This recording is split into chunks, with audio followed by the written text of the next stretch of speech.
Viewer discretion is advised. Guys, it's your boy Tay. And your girl Paige. And today we will be reacting to Llama Arts Home Invasion Horror Story. I'm so excited. Yeah, I'm ready to get scared.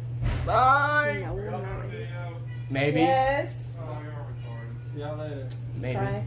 Hey, do I get a feature on this? Sure. Yeah, you can. What's up, dog? That's Jack. Alrighty, guys. So we're gonna go ahead and start the video.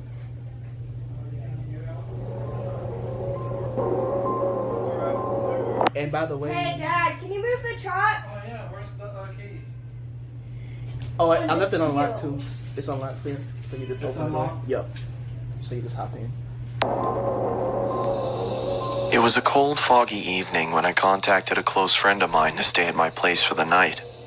Both of us were only 10 years old at the time, and my parents were often at work until midnight, so I was usually alone with nothing to do except watching a television show or reading a book. My friend Alex had agreed to come over and brought a game of Monopoly to pass some of the time. I also asked if he was interested in going to explore an abandoned subway station 3 miles away. He seemed excited at Oh, and by the way, guys, this story is 100% true.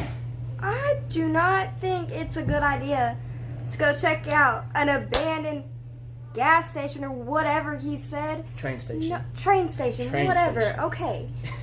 Train No. Do not do that. No, that's not a good idea. Not a good idea. Okay? Okay. Good. first, so we planned to go on the trip in the morning. I remembered that the subway dated back to the mid-1920s and became abandoned in 1932 after the market crash in 1929. I was very fascinated about its history, but never got the chance to go inside after my parents had warned me not to enter. Baby, they warned you for a reason. Funny thing is that these characters aren't black.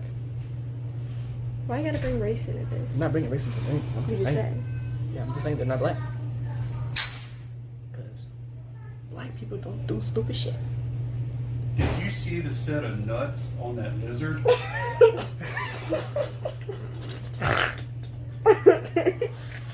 Thanks, We're Dad. gonna totally edit that out. We're not. Yeah, exactly. You gotta edit that out. Yeah, gotta edit it out. Maybe. Huh? As I quietly slept in my bed, I heard what sounded like a gunshot coming from the forest behind the house. Both of us woke up, frightened after what we had heard, and I told my friend not to worry, as hunters tend to go into the forest on frequent occasions, but when I checked the time, it was 11:39 p.m. This seemed very unusual, as hunters only came into the forest between 8 p.m. and 10 p.m. I looked at Alex and decided to get out of my bed, intending to look through the window and spot for anyone in the forest. The darkness clouded my vision, so I was unable to see anyone in the forest. I turned around and looked at Alex again, when suddenly I heard the front door squeak open. Chills went down my spine. Both of us quietly moved to the bathroom, locked the door, and kept the light off. It was the only safe place in the house. Both of us were terrified as we desperately tried to keep as calm as we could. We heard footsteps getting louder and louder until they stopped in front of the bathroom door. And then this is when the most terrifying sound forced my heart to almost burst. Both of us screamed as the person chopped the door to pieces. It was Oh, baby, fuck no. That's when I would probably commit suicide at that point, because I'm not about to. No. I'd rather get it quick and over with and not be scared, because I'd probably have a heart attack, something like that ever happened to me, and I just die. Not gonna lie, this reminds me of the movie The Shining. I think it's The Shining. pitch black inside the room, making it hard to find the... You know, like when you're chopping down the door in the house. I don't know if that's from The Shining or not. I don't know yet. No, I don't know. So yeah, Let's just continue. 209. vent, and by the time I spotted the vent, the person behind the door had made a hole big enough for us to see him. The man adorned black leather and was wearing a plague doctor mask. I scurried back to the vent, but it was too high above the floor for us to reach it, so Alex told me to go first because he was the strongest. He lifted me up on his shoulders, allowing me to open the vent and crawl inside. When I looked at the door again, the man had managed to fit his arm through the hole and reached for the lock. I quickly grabbed Alex's hand, but struggled to pull him up into the vent. "Alex!" I shouted, and began going after him. I pursued the figure until I was led to the abandoned subway deep within the forest. It was chilly and foggy, meaning that I could only see objects within a range of 5 or 6 yards. Inside the subway was a pool of freezing cold water. It was so dark that I couldn't see anything. I had to rely on listening to the screams from Alex and track the source. As I slowly walked through the subway, I was now struggling to breathe under the intense stress and fear of the situation. "Alex!" I called, but there was no response.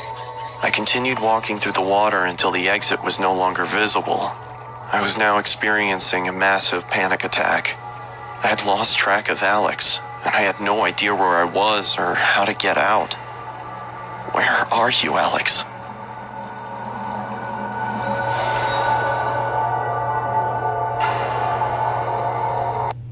On October 19th, 1983, Alex was confirmed dead after he was found inside the city office, hanging from the ceiling.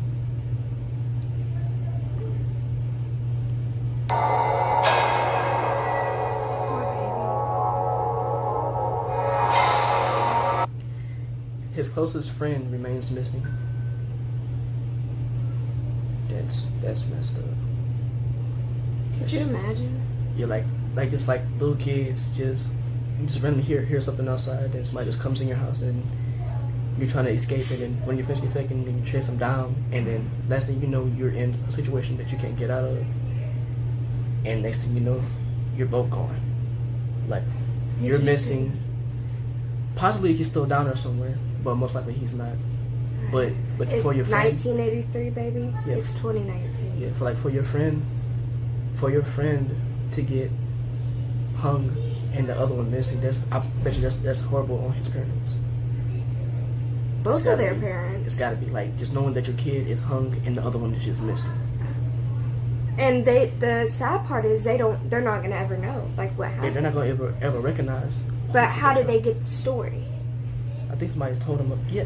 I wonder how did he get the story. Somebody probably like wrote about it or whatever. Maybe tried to explain. Maybe this is what happened. Yeah, because maybe the door was like chopped up like that, and that's what And they went on with the that's story. what they're saying. Oh, he had a mask on. He had this. So they planted in their head like, okay, so maybe he chopped this door. Or maybe they found the friend. Or is it no? Because it said the friend is still missing. Yeah.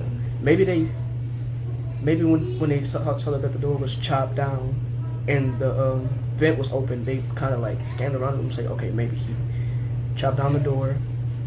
Yeah, They were trying to forensics. escape. Yeah, like forensics or whatever. Because like they knew that their sons were in the house. So they know there were two of them. So what they obviously they think that, okay, maybe one of them got on the other shoulder and tried to get them out. Yeah, I think they figured that out, and then they kind of Just went on. Alrighty, So, well, thank you guys for watching. I hope you enjoyed this reaction video. Don't forget to like, subscribe, and hit that bell button. Yeah, and join the PT Army, PT Crew. PT Army, I like that. Yeah, PT